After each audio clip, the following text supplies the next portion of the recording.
नमस्कार दोस्तों, आपके अपने YouTube चैनल ज्ञान मस्ती एजुकेशन में आपका स्वागत है। तो ये वीडियो हिंदी साहित्य का इतिहास सेकंड ग्रेड और यूपीएससी और फर्स्ट ग्रेड स्कूल व्याख्याताओं के लिए बहुत इम्पोर्टेंट वीडियो है।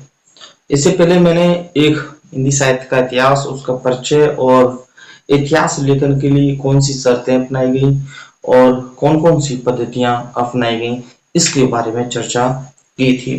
आप हमारे चैनल की हिंदी साहित्य का इतिहास प्लेलिस्ट में जाकर पहले वाली वीडियो को देख सकते हैं, उसके बाद इस वीडियो को देखें। तो मैंने बताया था कि आज की इस वीडियो में हम बात करेंगे गारसा दत्तासी के बारे में और शिव सिंह सेंगर के बारे में। तो इससे पहले मैंने इतिहास लेखन के लिए दो शर्तें बताई थी। एक शर्त थी कालक्रम और दूसरी जो अनिवार्य शर्त थी वो थी उस काल की प्रमुख प्रवृत्तियों की का उल्लेख भी होना जरूरी है।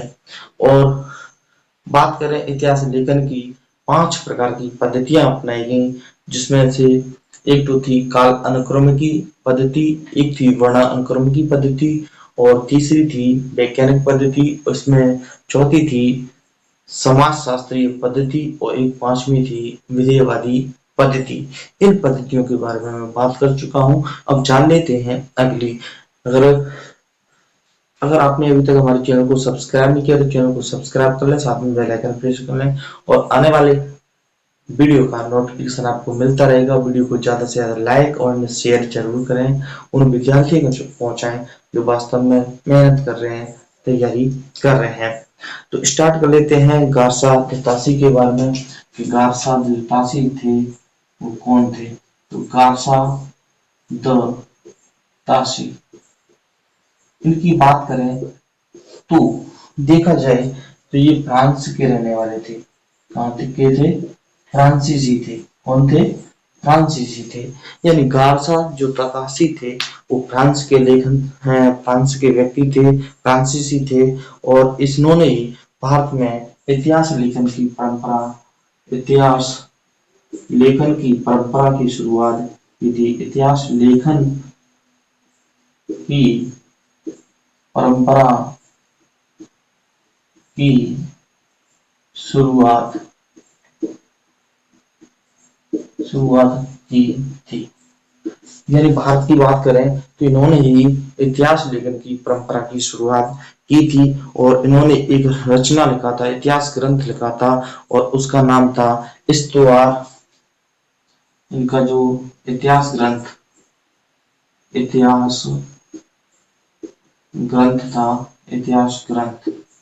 और उसका नाम था इस्तवार। बहुत ही एक लंबा सा नाम है। दला दला लि, लित, लिटरेत्वर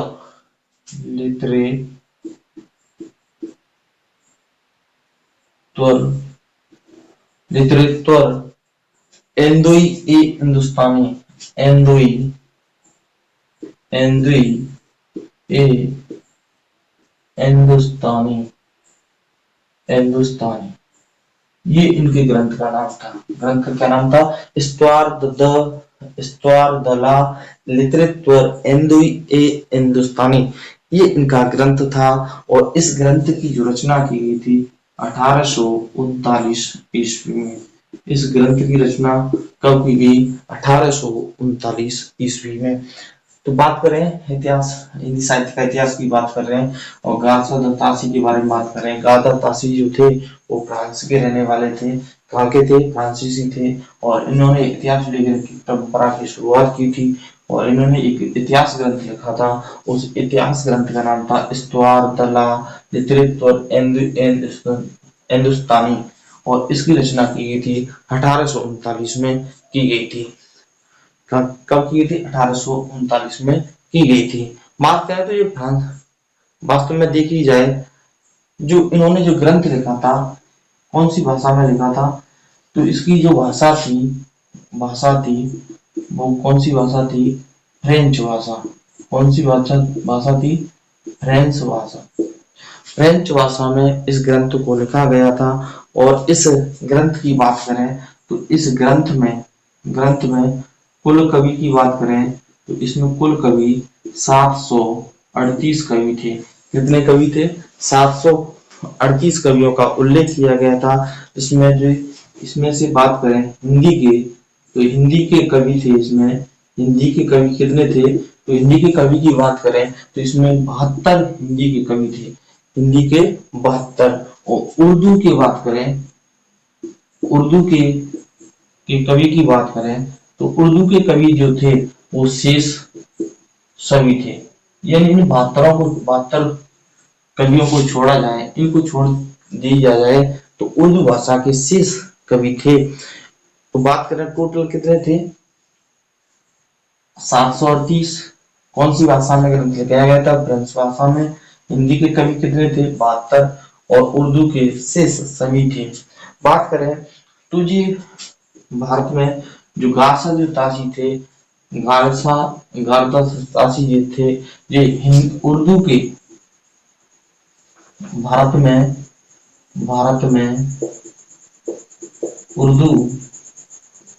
उर्दू के प्रोफेसर थे। कौन थे जी? भारत में उर्दू के प्रोफेसर थे। बात करें गार्सा ताशी की तो ये फ्रांसीसी थे। भारत में उर्दू के प्रोफेसर थे। इतिहास लेखन की परंपरा की शुरुआत की और इनका इतिहास ग्रंथ था। उनका नाम था हिस्toire de la littérature हिंदुस्तानी। 1839 में लिखा गया था। इस ग्रंथ की भाषा जो थी वो फ्रेंच भाषा में लिखा गया था। इसमें कुल 738 कवियों का उल्लेख मिलता है, जिसमें से 72 हिंदी के कवि थे और शेष बात करें तो वो उर्दू के थे। और बात करें तो इस ग्रंथ को लिखने के लिए इस ग्रंथ की को लिखने के लिए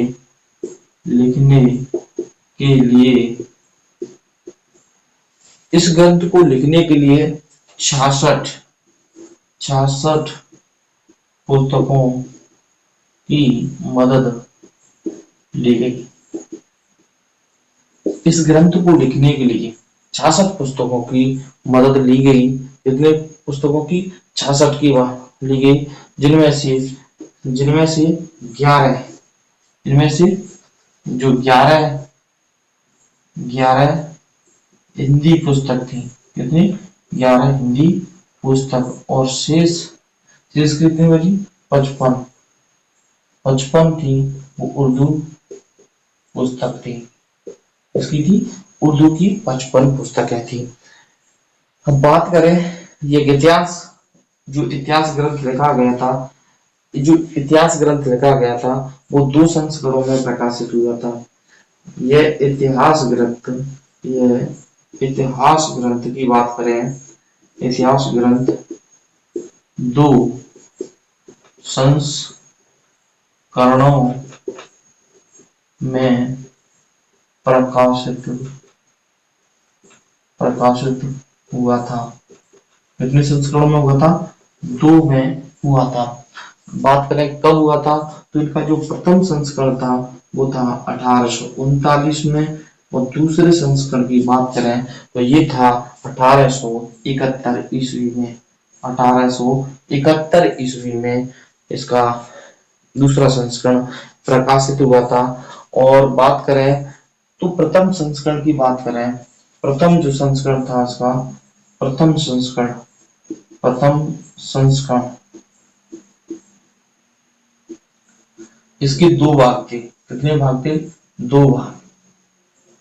इसमें से पहला जो भाग था वो पहला भाग था उसमें कवियों का उल्लेख था। कवियों का उल्लेख था। किसका था? कवियों का उल्लेख था। और बात करें दूसरा जो भाग था उसमें रचनाओं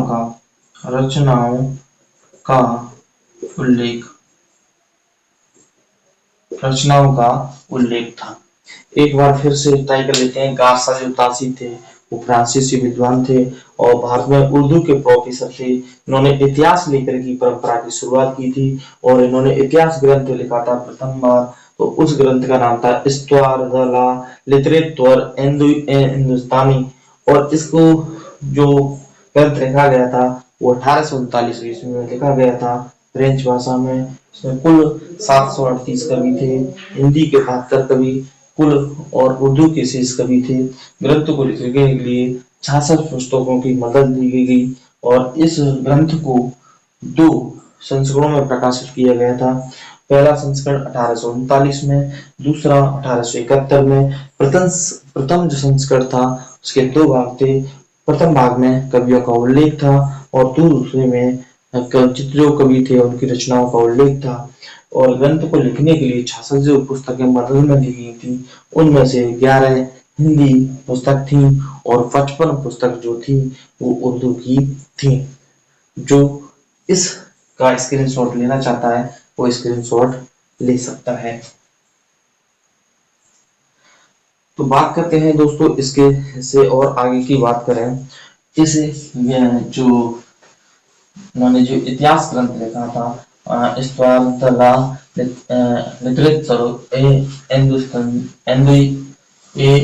हिंदुस्तानी, इसका अनुवाद किसके द्वारा किया गया था?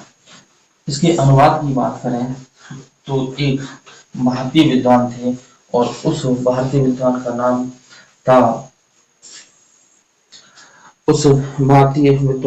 था प्रोफेसर लक्ष्मी सागर बार्शेन और उन्होंने 1952 में इसका अनुवाद किया था। इस इतिहास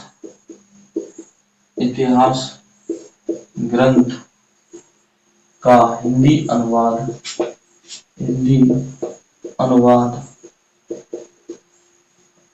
किसके द्वारा किया गया था? प्रोफेसर लक्ष्मी सागर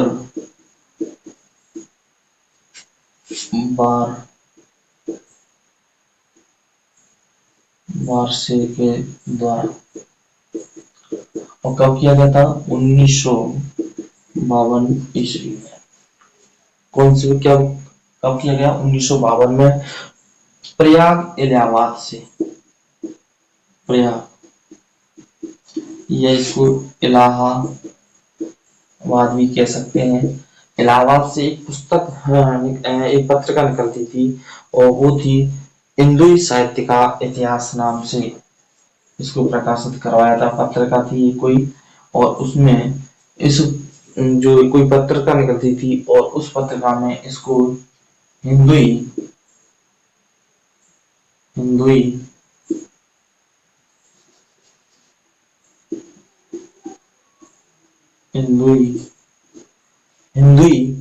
साहित्य का इतिहास, हिंदुई साहित्य का इतिहास इस नाम से प्रकाशित करवाया। कब करवाया? 1952 में। किसके द्वारा? लक्ष्मी सागर बार्शी के द्वारा करवाया गया था। ताशी ने उत्तर भारत में बोली जाने वाली जो भाषा थी उर्दू को हिंदुस्तानी कहा और दक्षिण भारत के मुसलमानों द्वारा बोली जाने वाली जो हिंदी थी उसको दक्षिणी हिंदी कहा। उत्तर भारत के मुसलमानों के द्वारा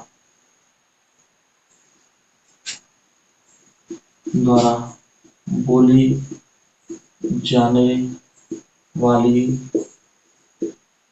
उर्दू को गारसा द तासी ने हिंदुस्तानी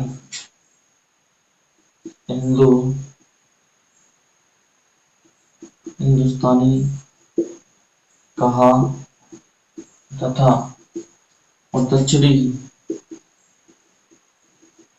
मुसलमानों के द्वारा बोली जाने वाली उर्दू को क्या कहा था उन्होंने? दक्षिण भारत में जो मुसलमान बोलते थे उसको दक्खनी दक्खनी हिंदी कहा।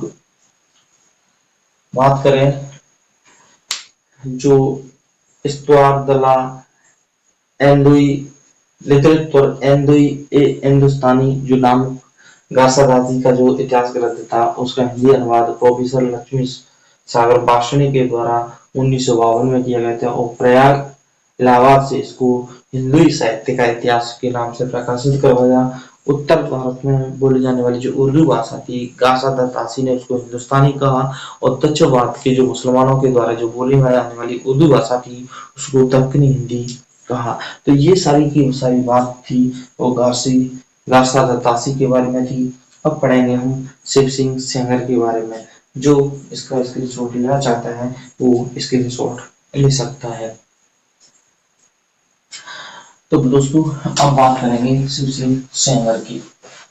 ये बात थी गासादासी के बारे में और कई बार गासादासी के जो इतिहास ग्रंथ है उसको कई बार क्वेश्चन में पूछा जा चुका है।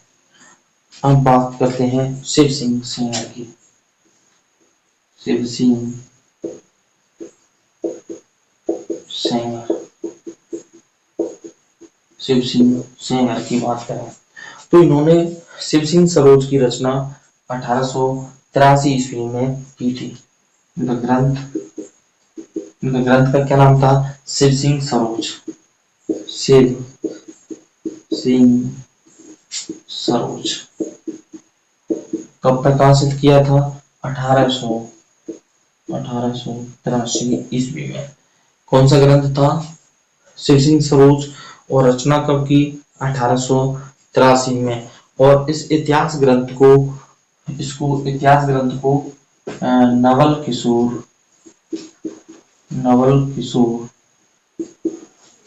नवल किशोर एक प्रेस थी, प्रेस लखनऊ से बात करें तो इसमें इस इतिहास ग्रंथ में लगभग 1000 कवियों का उल्लेख था। तो इसकी बात करें तो लगभग 1000 कवियों का उल्लेख था इसमें। और बात करें तो इसकी जो भाषा थी वो भाषा थी अवधी या हिंदी कह सकते हैं इसको, क्योंकि हिंदी की भाषा है, अवधी बोली है। और देखें तो इसमें अवधी भाषा में था। और ये भारतीय विद्वान के द्वारा इतिहास लेखन परंपरा की शुरुआत मानी जाती है। भारतीय विद्वान के द्वारा इतिहास लेखन की परंपरा की शुरुआत की गई थी। और बात करें तो ये थी शिव सिंह सेंगर के बारे में और गासादासी के बारे में। एक बार फिर जान लेते हैं। शिव सिंह सेंगर भारतीय विद्वान थे। इनका ग्रंथ था शिव सिंह सरोज जो 1883 में इनकी रचना की गई।